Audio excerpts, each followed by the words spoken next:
balik lagi bersama gue Priver. Ada kasus yang tabrakan di tol Cipularang tuh. Nah, iya. Itu kan 17 mobil beruntun tabrakan semua gitu. Ya maksudnya itu kan kejadian yang tragis ya. Betul. Tapi kejadian yang tragis itu kan juga mengakibatkan banyak korban jiwa yang meninggal mengenaskan kan. Iya. Maksudnya orang yang lewat situ aja melihat hal orang meninggal yang kayak gitu aja kan ngeri gitu, cecer kan. Maksudnya di samping itu semua kita juga sangat menyayangkan kejadian itu gitu. Kalau itu adalah tragedi. Tapi di balik itu semua pasti kan ada cerita di balik apa yang telah terjadi nih, selain tabrakan ini dengan tabrakan ini kenapa, atau mungkin kita dalam konteks ini mengaitkannya dengan horor gitu. Tentang apa yang terjadi di sekitar situ, apakah tempat ini emang backgroundnya tuh punya kesan mistis yang sangat melekat gitu.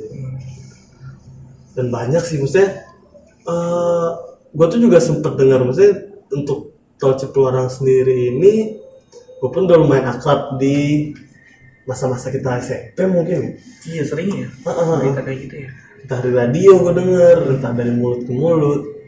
Mungkin sedikit cerita kayak dari gue sempat dengar dari kakaknya temen gue itu di tahun temen lu kakak temen gue itu gue agak lupa sih, mungkin 2000 kita SMP itu 2014 2011 kayaknya 2011 ya SMP ya, itu mungkin 2009 kali ya? 2010 itu lagi banyak-banyaknya kalau inget ya, banyak-banyaknya hoax yang terjadi di negara tercinta kita ini, maksudnya dalam berbagai hal, entah itu horor, entah itu apa.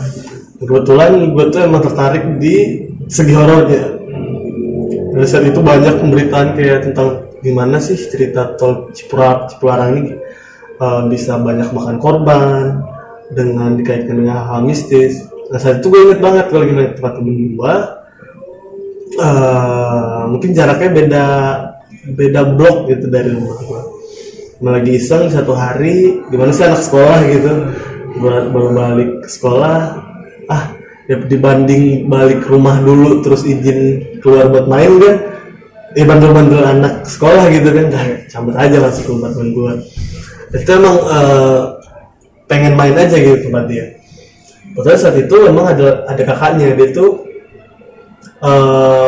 seorang yang punya saudara tuh tiga tuh sama dia. Itu yang paling kecil. Kakaknya ada cowok, kita sebutnya Revi. Yang satu lagi Reva, cewek. Yang ceweknya emang udah kerja saat itu. Jadi yang biasa di rumah tuh Revi sama dia, temen gue. Kita sebutnya Doni, cowok kan. Main emang. Gimana kita main PS gitu, lagi asik. Terus emang kebetulan kakaknya ini emang juga suka main game gitu loh. Suka main game. Saat itu jarang-jarang tuh kayak bukannya terdengar untuk klise apa gimana, emang sebelumnya kakaknya tuh jarang masuk kamar dia. Saat itu mungkin dia, seingat gue tuh lagi minjem stick atau gimana sih, kita main game kan, atau lagi ngapain, dia masuk ke kamar. Terus entah gue dengan intensi apa, gue sama temen gue tuh sama si Don ini main dan nggak keluar nih abang ini gue juga kasih deskripsi, dia ini seumuran anak SMA lah, anak SMA kelas 3, kelas 2. Jadi ini ada SMA, ada yang SMP. Iya, SMP ini gue zaman-zamannya kita. Saya tuh abangnya tuh ada di bangku sekolah di SMA, sekolah menengah atas. Dan saat itu gue lupa secara detailnya kenapa pada akhirnya dia cerita. Yang bisa gue tangkap itu, dia punya temen yang kita memang tidak membenarkan anak SMA udah bisa bawa mobil ya. Memang kejadian nas ini terjadi saat temannya ini bawa mobil dari Jakarta ke Bandung. Oh ini anak SMP yang bawa. Anak SMA, anak Oh, SMA. anak SMA. Si temennya abangnya si Doni ini, si Revi. Berarti belum ada SIM nih. Belum ada SIM. Di luar itu ya kita sama-sama paham lah itu benar apa tidak ya, maksudnya apakah itu legal apa tidak. Tapi apa yang terjadi berikutnya ini yang akan kayaknya gue bakal lupa deh kejadiannya. Jadi pada seminggu sebelumnya, salah 2 minggu sebelumnya, pada saat gue main ya, kita ngerudut waktunya saat gue main di tempat si Doni ini, si abangnya ini dapat kabar dari tantenya si temennya ini kita sebut siapa ya? Bambang mungkin ya. Kita sebutnya Bambang mungkin. Temennya Temennya si Revi ini, kakaknya si Doni. Oh iya. Nah, yang dia bawa mobil. Oh iya. Kebetulan dia jalan ke Bandung dari Jakarta. Memang sama teman-temannya, sama teman-temannya dari sekitar rumah atau mungkin tongkrongan lainnya, gue kurang paham. Cuman saat itu 2 minggu sebelumnya itu si Revi ini, kakak si Doni, dapat kabar kalau si temannya ini, si Bambang ini udah masuk rumah sakit. Si Bambang ini. Masuk rumah sakit ya, betul. Masuk rumah sakit. Mungkin awalnya si Revi ini kayak kenapa ya? Ini anak nggak biasanya, maksudnya karena kebetulan si Bambang ini sama si Revi itu dekat. Tapi saat itu sebenarnya si Revi ini tahu kalau si Bambang ini pengen jalan. Cuman dia taunya cuman ya udah dia jalan terus ya, jadi lanjutin si Revi ini tahu emang lagi jalan. Kebetulan saat itu juga lagi liburan sekolah untuk SMA. SMP kita sama nggak sih SMA? Ya pariwisata gitu ya. Iya. Naik bus bareng. Betul. Memang betul lagi liburan. Terus si Revi ini dengar kalau si ini masuk rumah sakit, tapi tanpa tahu ini kenapa nih dia nih. Nah, kebetulan saat itu zaman HP ya, BlackBerry ya sih, kayak gue lupa. Oh ya masih BlackBerry. Si BlackBerry gitu ya. Masih belum ada video call atau free call yang murah yang bahkan tanpa ini kan kayak sekarang. Terus dapat dari info dari tantenya kalau ini sih masuk rumah sakit. Akhirnya cerita tantenya ini karena si si Bambang ini masuk rumah sakit gara-gara kecelakaan. Kecelakaannya pas bawa mobil. Nah, masalahnya kenapa gue ceritain nih, kebetulan dia mengalami kecelakaan di Cipularang gitu. Berarti kecelakaan ini pas lagi nyetir sama temen yang tadi. Betul nyetir sama teman-temannya. Untuk latar belakangnya gue nggak tahu ya.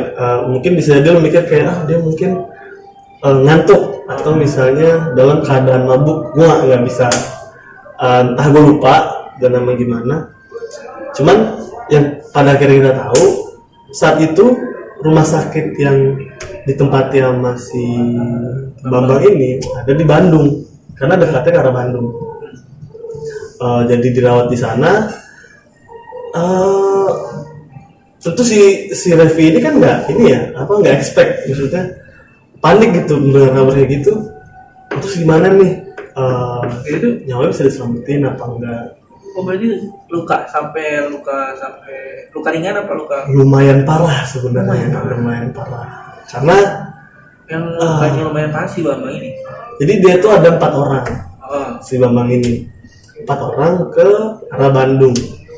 Dia berdua cowok dengan temannya cowok yang satu, terus yang 2 lagi cewek. Oh ada cewek. Nah, jadi dia tuh si Bambang ini berangkat 2 cowok 2 cewek.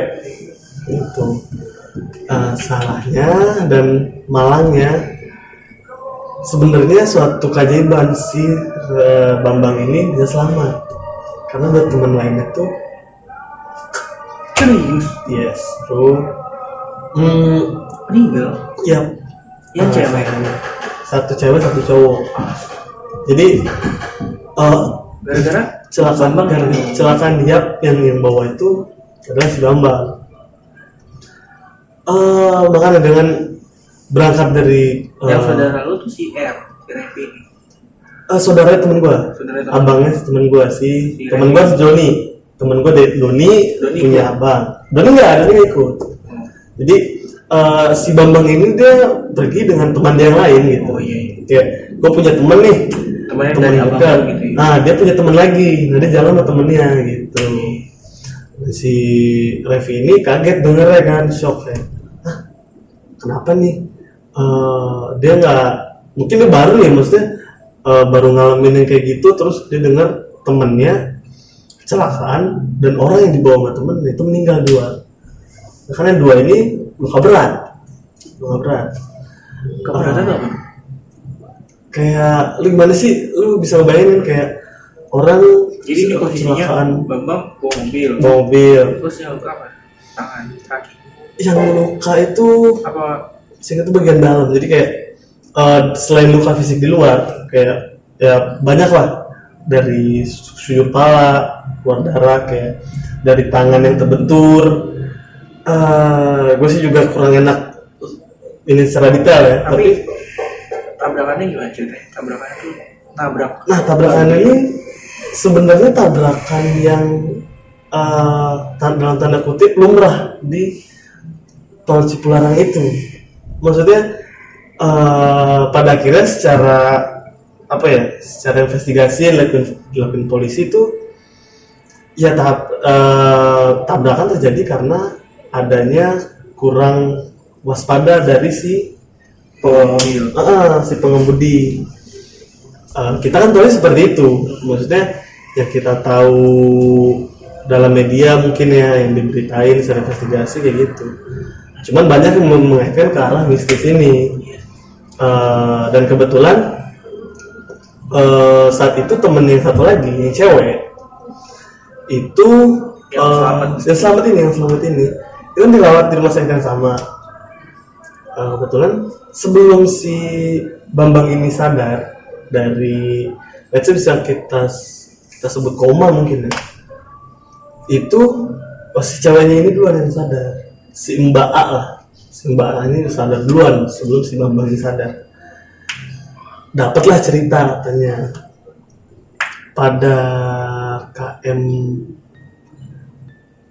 dia tuh kenapa dia KM-nya KM berapa, karena ya kita tuh kan jalan pasti kan sambil jalan ya kebanyakan orang. Kebetulan saat itu dia memang di mobil itu nggak yang rame gitu loh, fokus. Dan kebetulan yang harus kita tahu itu mereka jalan di keadaan kondisi malam hari. Malam betul. Yang dimana kita nggak banyak kegiatan gitu. Let's say kita kalau misalnya naik mobil jalan jauh, kita ngobrol. Pasti kan topiknya udah selesai, pasti diam. Nah di momen-momen sebelum kejadian itu, si Mbak A ini itu lagi putus obrolan dengan temannya. Kan kebetulan dia sama temen yang cewek di sebelah. Itu dia kenapa dia bisa tahu kalau itu di KM 86, sekitar 86-85. Dia tuh memang kalau kita jalan di tol, ini coba kita gambarin kayak kita jalan di tol, sekarang pasti lampu sorot kan gede ya, maksudnya lampu sorot tuh nyorot ke depan banyak. Yang kebetulan kan pelangnya itu kan sebelah kanan ya. Kebetulan si Bambang ini bawanya di tengah-tengah, nggak yang kencong, nggak yang pelan gitu. Jadi kayak dia sempet ngeliat ke ini di KM 86, 87, 88. Dan antara 88 sampai 89 speedometernya apa KM ini? KM-nya. Jadi dia ingat saat di KM 88 ke 89 itu sebenarnya dia ngelihat si Bambang bersama temen cowoknya ini itu lagi bercanda katanya, bercanda verbal ya, secara verbal, yang dimana mungkin kalau bisa disimpulin mungkin saat itu jadi kurangnya konsentrasi bawa mobil. Nah sebenarnya itu dia nggak terlalu permasalahan, kayak oh ini masih masih fokus gitu. di arah ke 8 di KM 89 menuju 90, dia ngerasa sesuatu yang aneh katanya. Maksudnya ini nggak biasa nih. Kenapa? Karena dari KM 89 ke 90 dia ngerasa nggak ada satupun kendaraan yang lewat. Disclaimer dulu sebelumnya, ini dia ditanya-tanya seperti ini saat kondisi udah mulai pulih ya, maksudnya nggak yang dalam keadaan lagi parah, lagi udah menuju pulih lah.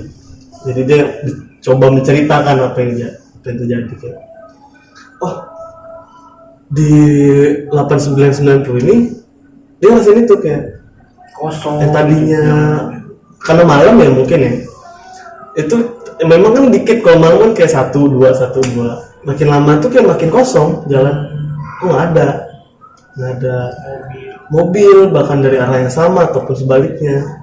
Dia tuh kayak mikir ya mungkin udah karena malam juga gitu loh. Malamnya itu dia bisa mastiin tapi dia tahu itu tengah malam, udah lewat jam 12 gitu ya. Nah makin lama dia ngerasa kalau gimana sih kalau kita suasana di mobil, kita kan pasti ada macam-macam ya kita rasanya, kayak bisa aja capek, bisa aja mual, bisa aja happy dengerin lagu apa gimana, tapi kayak hening banget di satu mobil itu kayak sepi amat ya, mungkin pada capek dan mikirnya gitu secara positif. Dan ada satu momen dia mikir jalan ini kebagi dua, dan saat itu dia ada komunikasi sama si Bambang ini. Si Bambangnya ini tuh sempat masih di ini ya, di antara KM 89 dan 90 itu Bambang ini agak ragu. Jadi ada 2 jalur. Gimana sih kalau di tol pasti kan ada jalur yang lurus sama yang kiri. Gitu. Bukan rest area, jadi kayak arah buat muter ke daerah tertentu. Maksudnya jalan lurus terus ada belok kirinya gitu, yang ada marka jalan gitu. Dan saat itu si Bambang akunya dia nggak bisa ngeliat tulisan itu, kan ada pelangnya, pelangnya misalnya ke arah Bandung atau ke arah mana, itu pelangnya itu nggak ada isinya. Nah itu dia kan wajar kan nanya, ini kemana nih, kok nggak ada pelangnya, nggak ada ininya ya, nggak ada nggak ada petunjuk jalannya, nggak ada tulisannya. Dan saat itu mulailah anak-anak lihat kayak, kok iya ya gitu. Jadi yang sebelah si Bambang atau cewek di Simba A sama Simba B yang sebelahnya juga merasa kok nggak ada ya. Sedangkan di situ kan masih belum ada maps ya, belum ada maps, GPS gitu berdasarkan pelang gitu loh. Dan kebetulan si si yang sebelah kiri Bambang, kita sebut Mas A lah ya, itu dia emang udah sering bolak-balik Jakarta Bandung gitu, jadi dia sedikit banyaknya tahu kan. Dia sangat yakin ini harusnya belok kanan deh. Kalau dari feeling gue sering lewat tuh sebelah kanan, tapi si Bambangnya ini yakin kalau harus belok kiri. Itu maksudnya kayak gue gambar posisi di kanan. Dia masih di tengah-tengah nih, sebelum pada akhirnya ada 2 jalur gitu loh, jalur yang lurus sama yang ke kiri, ke arah kecil tuh biasanya mau keluar tol biasanya. Nah dia ini sempat debat, nanti ke kiri ya sih, ragu nih. tapi si Mas Anya suruhnya ke kanan, lanjutin. Makanya sedangkan yang cewek-cewek kan ngikut ya udah ngikutin si Mas A aja karena dia sering bolak-balik kan. Tapi saat ini Bambang kayak kekel, mungkin kayak gimana sih egoisnya anak sekolahan gitu ya, anak muda. Udah kekeh, memang nggak ada kontak fisik, maksudnya kayak ini suruh kesini, nggak ada. Cuma pada akhirnya si Bambang ini ide lupa ke kiri. Saat itu pas menuju udah marka jalan nih, dia udah mulai masuk ke kiri, udah belok kiri nih akhirnya. Si Mas Ani udah diam aja, udah ikutin aja. Tapi kayak makin lama jalannya itu makin gak berujung. Si Mbak A-nya ini ya, si Mbak A ini ngerasa kayak ini arahnya kayak lu lagi jalan lurus terus, kiri kanan pohon lurus, kok keluar tol gitu nih mikirnya. Oh, yang posisinya keluar kiri ya. Udah keluar kiri, yang dimana si mas yang A itu harus kan lurus lanjutin jalan. Mungkin udah capek kali ya beban, udah ikutin. Ada kali kata si Mbak yang A itu jalan 10 menit 20 menit jalannya sama lurus